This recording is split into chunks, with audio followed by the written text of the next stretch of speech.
Audio Jungle. Assalamualaikum warahmatullahi wabarakatuh. Perkenalkan, nama saya Syahrul Ramadan, kelas R6C dengan NPM 2017-01-50218. Pada kesempatan kali ini, saya akan menjelaskan tentang sikap profesional dan organisasi profesi. Selamat menyaksikan. Audio Jungle. Di dalam kehidupan sehari-hari, kata sikap sering kali digunakan dalam arti yang kurang tepat. Contoh, guru itu tidak berhasil mengarahkan siswa karena sikapnya yang lemah. Pemahaman kata sikap yang demikian tidak dapat menggambarkan makna yang sebenarnya. Sikap atau attitude adalah suatu cara bereaksi terhadap suatu perangsang. Truston dalam Azwar menjelaskan sikap adalah serajat efek positif atau efek negatif yang dikaitkan dengan suatu objek psikologis. Dijelaskan pula, sikap adalah kesiapan untuk bereaksi terhadap suatu objek dengan cara-cara tertentu.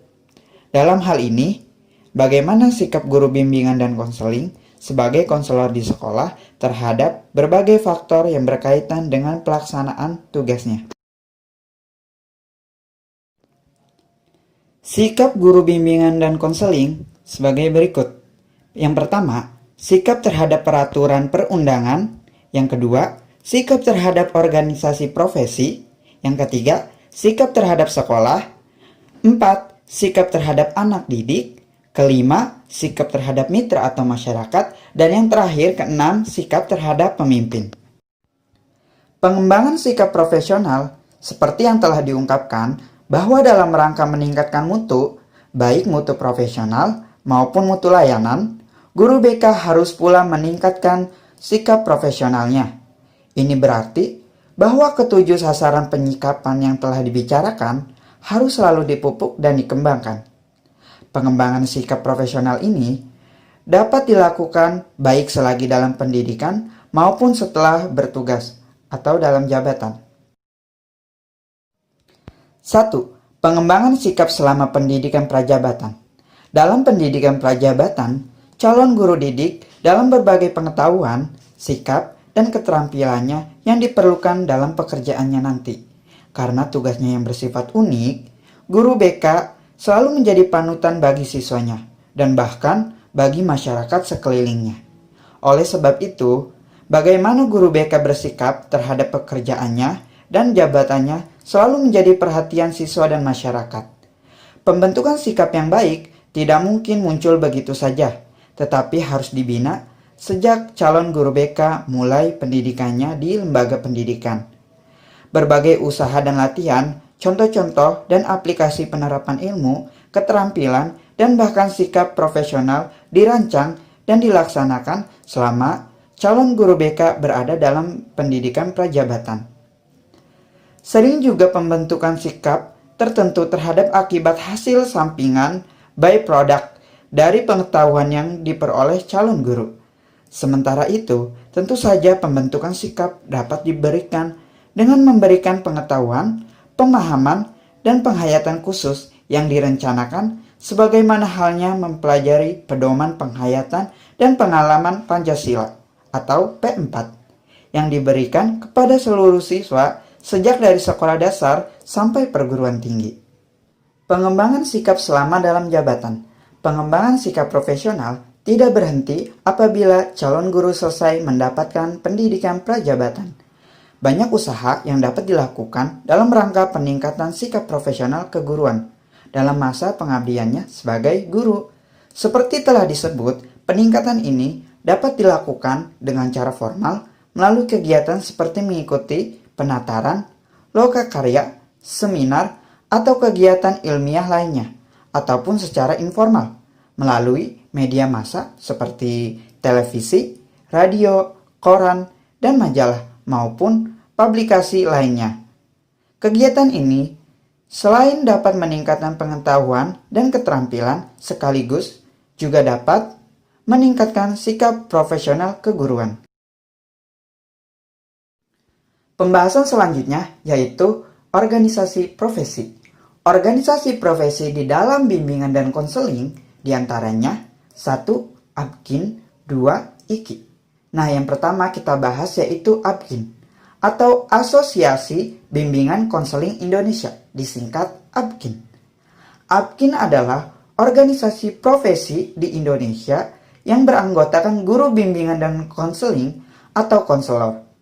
Awalnya, organisasi ini bernama Ikatan Petugas Bimbingan Indonesia atau IPBI yang didirikan pada tanggal 17 Desember 1975.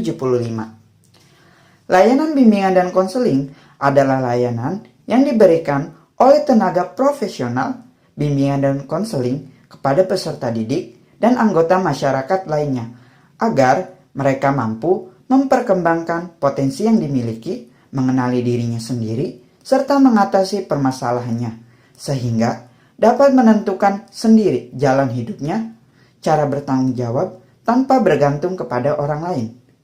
Berdasarkan Konferensi Bimbingan ke-1 di Malang, tanggal 17 Desember 1975, telah bersepakat bulat membentuk organisasi profesi bimbingan dan konseling yang bernama Ikatan Petugas Bimbingan Indonesia atau disingkat IPBI.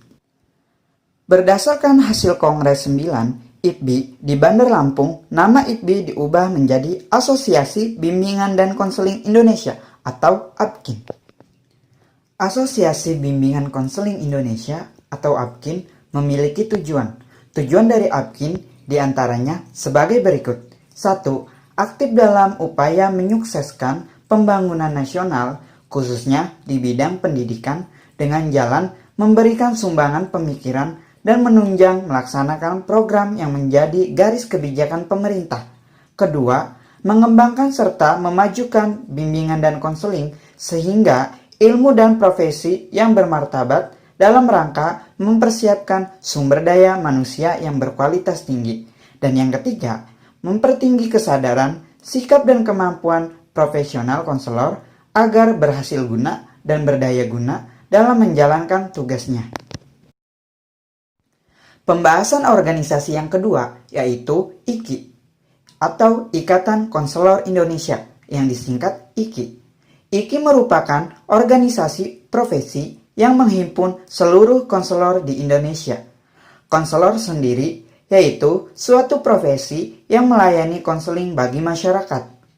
Gerakan konseling di Indonesia yang dimulai sejak awal tahun 1960-an telah berkembang dan berhasil mewujudkan secara nyata kegiatan konseling sebagai pelayanan profesi bagi warga masyarakat luas pada setting sekolah, perguruan tinggi, instansi resmi dan swasta, dunia usaha dan industri, keluarga dan lembaga kemasyarakatan lainnya. Ikatan Konselor Indonesia atau IKI merupakan organisasi profesi yang menghimpun para konselor di Indonesia. Pada tahun 2003, dikeluarkanlah naskah dasar standarisasi profesi konseling oleh Direktorat Jenderal Pendidikan Tinggi yang menjadi acuan pokok bagi pengembangan konseling sebagai profesi. Pendirian Ikatan Konselor Indonesia ini disahkan pada Kongres Ikatan Konselor Indonesia 1 di Padang tanggal 26 sampai dengan 27 Maret 2006. Konselor harus memiliki nilai, sikap, keterampilan, pengetahuan, dan wawasan dalam bidang profesi konseling dan pengakuan atas kemampuan dan kewenangan sebagai konselor. Ikatan Konselor Indonesia atau IKI memiliki tujuan. Tujuan dari IKI yaitu mewujudkan secara nyata kegiatan konseling sebagai pelayanan profesi bagi warga masyarakat luas. Dan juga, IKI memiliki program kerja diantaranya yaitu 1. Memantapkan peran serta Ikatan Konselor Indonesia atau IKI sebagai divisi Asosiasi Bimbingan dan Konseling Indonesia atau ABKIN. 2. Mengusulkan penggantian nama guru pembimbing menjadi konselor sekolah atau guru konselor. Ketiga, ikut mendorong pemantapan dan peningkatan kompetensi konselor sekolah. Keempat, ikut serta mendorong pemantapan dan pengembangan program pendidikan profesi konselor. Dan yang kelima, yang terakhir, mendorong penyelenggaraan praktik pribadi atau privat konselor untuk warga masyarakat luas. Nah, jadi seperti itulah pembahasan materi tentang sikap profesional dan organisasi profesi dalam bimbingan dan konseling.